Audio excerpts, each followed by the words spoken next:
here with Mert Guler from PRL. Mert, thanks for being here. Thanks a lot, Jay. This is awesome. Thanks for letting me. We have had some conversations over the past several months. You have taught me everything I know about insurance in the cannabis space, and which is very little. Well, no, it's complicated. It's made more right? complicated by a risk-averse industry, treating a risk-forward industry in an uncertain regulatory environment. That is a lot of complicated things. You sound like you know what you're talking about. I can describe it. I don't know anything about it. But tell me what kinds of challenges cannabis companies are facing when it comes to insurance. Yeah, it's thanks, Jay. It's difficult. I think probably it's a new industry. Insurance companies are typically, they're conservative people, they're conservative businesses. They don't really understand this sector. There isn't a lot of data. So all those, that's kind of starting point. US, we've got a lot of clients that have cross-border operations, a lot of Canadian companies that are in many US states.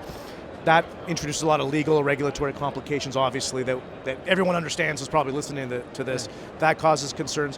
One of the other problems is, as you may or may not know, right now it's basically one of the worst times to be buying insurance in the history of the insurance market, certainly since 9/11. So just the property, liability, directors and officers, all of the rates are going through the roof just due to global things that are happening. Nothing to do with cannabis necessarily. So all that put together, it's a challenging time. Yeah, and how much of, let's take D&O. Yeah. Directors and officers. Directors and officers liability. How, insurance is an industry based on data and long-term trends.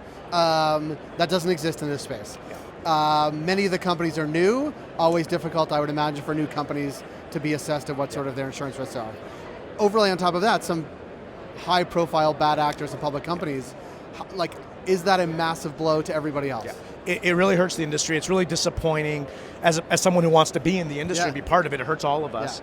Yeah. We've been doing benchmarking for the last several years, and starting about 3 years ago, our benchmarking found that D&O insurance rates for cannabis were 5 times higher for cannabis versus just any other industry or versus the average. And then 12 months after that, the rates doubled in cannabis. 12 months later, doubled again. The industry is already getting painted with a bad brush, and the rates are getting to be difficult to sustain. Yeah.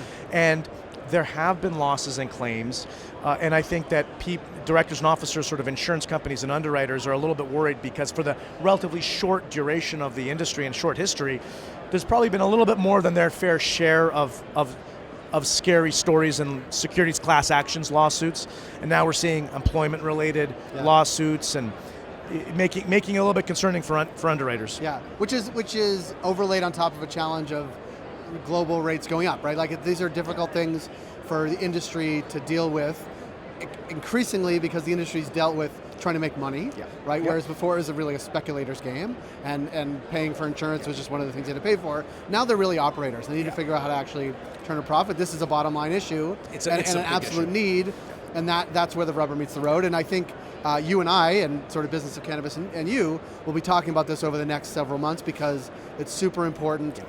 People are now realizing this is a real issue and how to actually address it and where to go for information, help, and their next policy, right?